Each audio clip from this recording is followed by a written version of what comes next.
Now, from the studios of Into Tomorrow in Miami, this is ITTV. Hello, Into Tomorrow fans. You're in for yet another treat on this week's Into Tomorrow update. But of course, we'll let you be the judge of that. I'm Dave Graveline.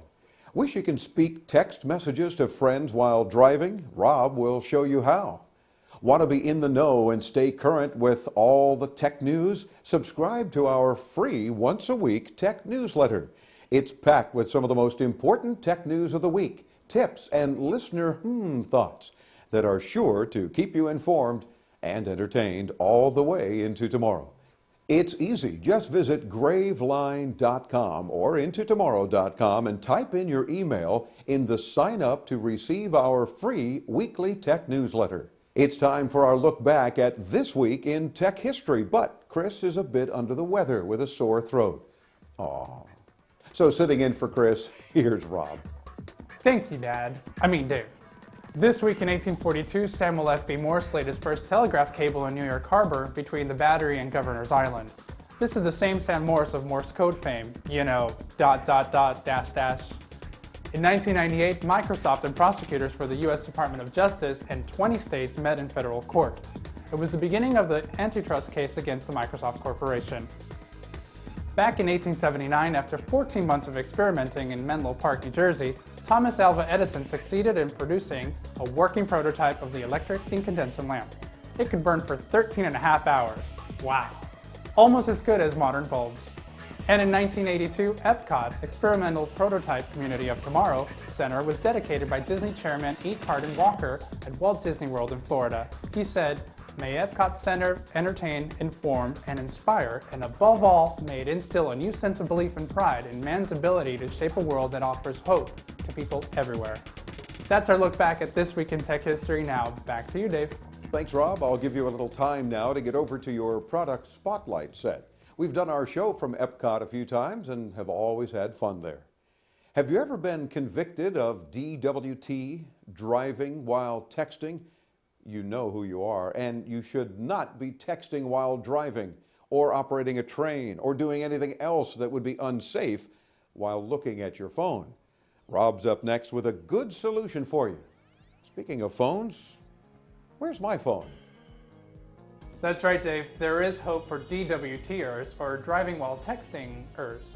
Well, there is if you use a BlackBerry Curve, BlackBerry Pearl, or the BlackBerry 8800 series. Vlingo will be your new friend. It's a free voice-powered interface that allows you to send emails, text messages, search the web, open applications like your calendar or maps on your BlackBerry, dial a phone number, look up contacts, and even send notes to yourself. Sounds cool, huh? Apparently it is around here since Dave's been using it like crazy. We've been receiving even more and more reminders from him than ever before. Oh, there's my phone. Jeez. But I'm highlighting it. I know, but you're talking about Vlingo on my BlackBerry, so I'm going to help. All you do is press and hold the Command key. It's a key that you can assign, often called the voice key here on your BlackBerry, and then say your command. For example, text message to Rob. Send message to Rob Almanda Mobile. Well, she can't pronounce my last name right, but we'll give her credit for trying. Exactly.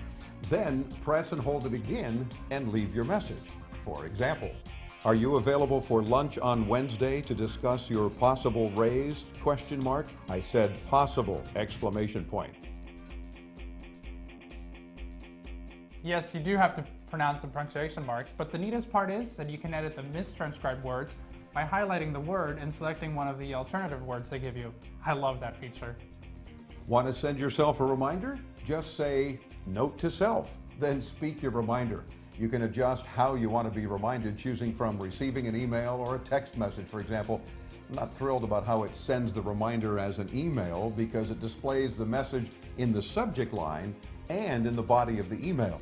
Kind of duplicating efforts, but it does get your attention. Well, we're hoping that version 2 will address that issue that you have with it. Now, another convenient feature with the Vlingo is the web search. May I have this, sir? Please. You can say web search and you fill in details. For instance, web search Madonna concert tickets in Miami. Dave has his default to Google, but you can also use Yahoo. Web search Madonna concert tickets in Miami. Cool, huh? This would be good to use at a stoplight when you're looking for a place to eat or movie times if you're driving, for example. It saves you time. Here's an important tip when using Vlingo. Make sure you speak clearly and wait a second after you press the command key to speak your message. Of course, if you're in a really noisy environment, it may not work all that well. That's a good tip, Dave. Thank you. If you want to come and give it a try, go to graveline.com where we'll link you to Vlingo's website. Take it away, Dave. The Into Tomorrow Product Spotlight with Rob Almanza is brought to you by the Avery Wizard software for Microsoft Office. Get your free copy at avery.com/wizard. Be sure to swing by our website and check out the latest Dave's Top 10. It's a whole new list for you.